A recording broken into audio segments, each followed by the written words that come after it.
కటాక్షము నా ఎడల కలిగితే దయచేసి నీ మార్గం తెలుపు. ఒకవేళ కటాక్షము లేకపోతే కలుగునట్లుగా చేయి ప్రభువా. What a beautiful prayer it is. What a great prayer. అదంతా చదువుతా ఉన్నప్పుడు, ఈ మాట చదువుతున్నప్పుడు ఐ వాజ్ స్టక్ దేర్. అక్కడే నేను ఉండిపోయాను. ఎందుకంటే అక్కడ మోషే ప్రార్థన చేస్తున్న ప్రార్థన నాకు చాలా అద్భుతంగా అనిపించింది. నీ కటాక్షము నా ఎడల కలిగినడలా చెప్తూ, కలిగినడలా నీ కటాక్షము నా ఎడల కలుగునట్లుగా.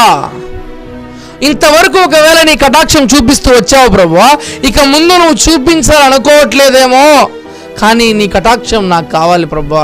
ఎందుకంటే నీ కటాక్షం లేకపోతే నేను బ్రతకలేను ప్రభువా అని మోషే అక్కడ జ్ఞాపకం చేస్తా ఉన్నాడు. ప్రియమైన బిడ్డలారా, దేవుణ్ణి వేడుకుంటున్నాడు, అయ్యా నీ కటాక్షం నా మీద కావాలి ప్రభువా.